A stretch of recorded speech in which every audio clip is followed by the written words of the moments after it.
N V news, ray of positivity. नमस्कार, मैं हूं आनंद मिश्रा और आप देख रहे हैं एनवी न्यूज। 5 राज्यों में हो रहे विधानसभा चुनाव में एक बार फिर से राफेल नाम का जिन्न वापस लौट चुका है। जी हां, पिछले लोकसभा चुनाव में राफेल सौदे को लेकर राहुल गांधी ने इसे एक बड़ा मुद्दा बनाया था और इसे काफी जोर शोर से उठाया भी था।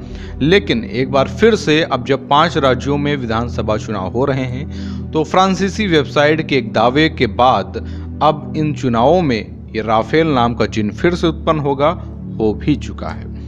5 राज्यों में 5 अप्रैल को तीसरे चरण का मतदान होना है और ऐसे में ये मुद्दा काफी प्रभावित भी कर सकता है, वोटर्स को काफी इसमें बांटा जा सकता है, ऐसा विपक्षी पार्टियों का मानना है।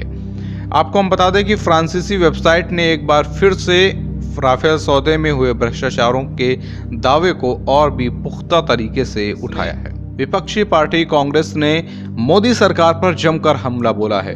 रणदीप सुरजेवाला ने इस लेन देन को गिफ्ट टू क्लाइंट्स नाम की संज्ञा भी दे दी है। लेकिन इसके पहले हम ये जान लेते हैं आखिरकार ये मामला क्या है पूरा फिर से जो जिन्न उत्पन्न हुआ है राफेल सौदे का, ये आखिरकार क्या है पूरा मामला और दोबारा से इसकी चर्चा होना फिर से क्यों शुरू हो गई है। दरअसल इस पूरे मामले की शुरुआत होती है फ्रांस की एक समाचार वेबसाइट मीडियापार्ट की एक खबर से। मीडियापार्ट ने राफेल लड़ाकू विमान सौदे में हुए भ्रष्टाचार पर फिर से आशंका जाहिर की है। आपको हम बता दें कि फ्रांस भ्रष्टाचार निरोधक एजेंसी AF की जांच रिपोर्ट के हवाले से प्रकाशित खबर के मुताबिक दैसो एविएशन ने कुछ बोगस नजर आने वाले भुगतान किए हैं।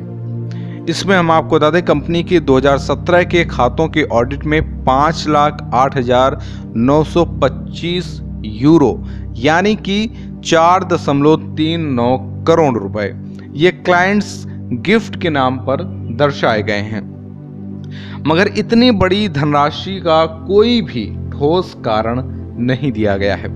इसके अलावा बता दें ना तो कोई स्पष्टीकरण दिया गया है और मॉडल बनाने वाली कंपनी का मार्च 2017 का एक ही बिल सिर्फ उपलब्ध कराया गया है। इस वजह से ये मामला एक बार फिर से चर्चा का विषय बन गया है। अब आपको बता दें कि जो फ्रांस की भ्रष्टाचार निरोधक एजेंसी है यानी कि AFA, उनके पूछने पर दैसो एविएशन ने बताया कि उसे राफेल विमान के 50 मॉडल एक भारतीय कंपनी से बनवाए हैं। इन मॉडल के लिए 20,000 यूरो यानी 17 लाख रुपए प्रति नग के हिसाब से भुगतान भी किया गया है। हालांकि ये मॉडल कहां और कैसे इस्तेमाल किए गए इसका कोई प्रमाण उपलब्ध नहीं है। मीडियापार्ट की रिपोर्ट में बताया गया है कि मॉडल बनाने का काम कथित तौर पर भारत की कंपनी डेफ्सिस सॉल्यूशन को दिया गया है। ये कंपनी दैसो की भारत में सब कॉन्ट्रैक्टर कंपनी है। इसको स्वामित्व रखने वाले परिवार से जुड़े सुषेण गुप्ता रक्षा सौदे में बिचौलिए रहे हैं और दैसो के एजेंट भी हैं।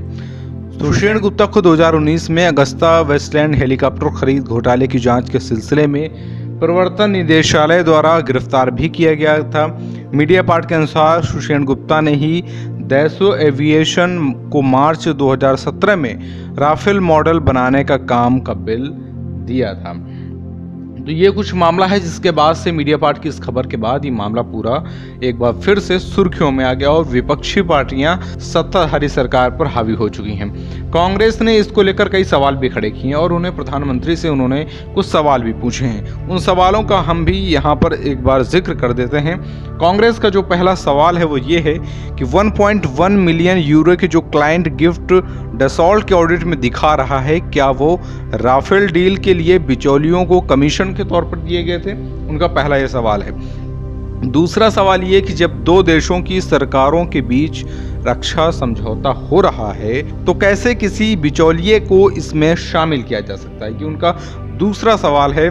तीसरा सवाल उनका ये कि क्या इस सबसे राफेल डील पर सवाल नहीं खड़े हो गए हैं? और चौथा सवाल कांग्रेस ने उठाया है कि क्या इस पूरे मामले की जांच नहीं की जानी चाहिए ताकि पता चल सके कि डील के लिए किसको और कितने रुपए दिए गए हैं। इसके अलावा उन्होंने पूछा कि क्या प्रधानमंत्री इस पर जवाब देंगे। हम आपको बता दें इस पर कांग्रेस लगातार सवाल खड़े करती रही है, लेकिन ये जब याचिका सुप्रीम कोर्ट में डाली तो सुप्रीम कोर्ट ने इस याचिका को खारिज कर दिया था।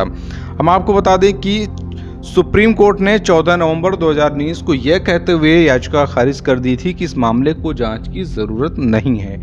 कोर्ट ने अपने आदेश में कहा कि हमें नहीं लगता कि राफेल लड़ाकू विमान सौदा मामले में किसी एफआईआर या जांच की जरूरत है। अदालत ने 14 नवंबर 2018 को राफेल सौदे की प्रोसेस और सरकार के पार्टनर चुनाव में किसी तरह के फेवर के आरोपों को बेबुनियाद बताया था। तो इस वजह से अब ये मामला पूरी तरीके से एक तौर पर निपट चुका है, फाइल बंद हो चुकी है। मामले की गंभीरता को लेकर सवाल खड़े करना लगातार विपक्षी पार्टियों का काम है, वो होता रहेगा। मीडिया रिपोर्ट्स में दावे हैं वो किए जाते रहेंगे, लेकिन चूंकि अब इस पर जांच नहीं होनी है, सुप्रीम कोर्ट का आदेश है। लेकिन एक बार फिर से चूंकि विधानसभा चुनाव भी हो रहे हैं और एक बार फिर से फ्रांस की इस वेबसाइट ने, जो कि मीडिया पार्ट ने दावा किया है, उसके बाद से ये बातें फिर से अटकलों में शुरू हो गई हैं। इस पर आपकी क्या राय है? आप हमें एनवी न्यूज़ के कमेंट बॉक्स में ज़रूर बताएं कि इस मामले को लेकर आप अपनी क्या राय रखते हैं। देश दुनिया की ऐसी और भी तमाम बड़ी खबरों के लिए देखते रहिए एनवी न्यूज़।